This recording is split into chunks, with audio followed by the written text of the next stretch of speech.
Dans cette vidéo, nous allons voir ce qu'est le zéro d'une fonction linéaire et comment le calculer. Eh bien, pour commencer, nous pouvons nous demander ou nous rappeler, n'est-ce pas, ce qu'est le zéro d'une fonction. Donc, si nous avons une fonction, prenons la fonction linéaire de x plus 3, hein?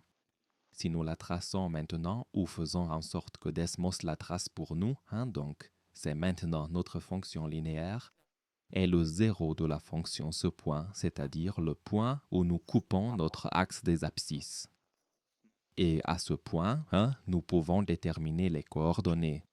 Maintenant, comment pouvons-nous calculer cela? Alors, si nous n'avons pas du tout de graphique, comment pourrions-nous immédiatement déterminer la coordonnée de ce point? Nous avons dit que nous calculons le zéro en égalant notre fonction à 0. Donc, nous disons 2x plus 3 est égal à 0.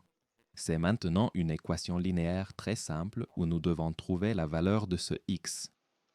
Je vais mettre le 3 de l'autre côté et obtenir ensuite moins 3 demi. Cela signifie que c'est maintenant la coordonnée x, n'est-ce pas? Si nous avons un certain point, cela signifie que la coordonnée x sera moins 3 demi. Et si j'insère cela ici maintenant, hein, j'obtiendrai 0. Hein?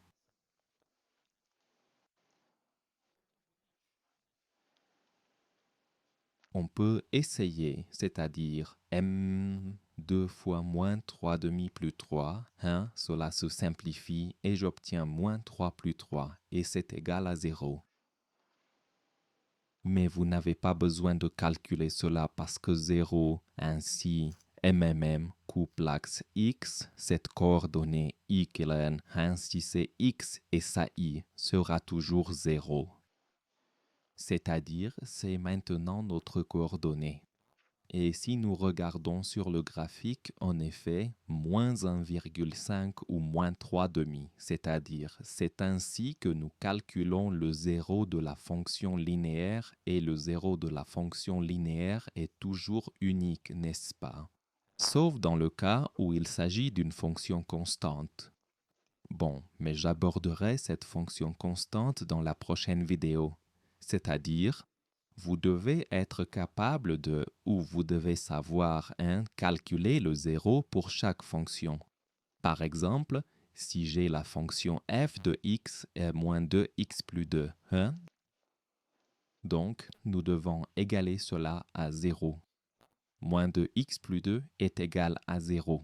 Donc, moins 2x est égal à moins 2.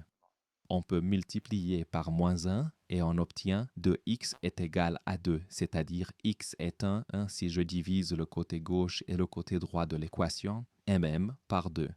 Donc, le 0 ici sera le point en 0.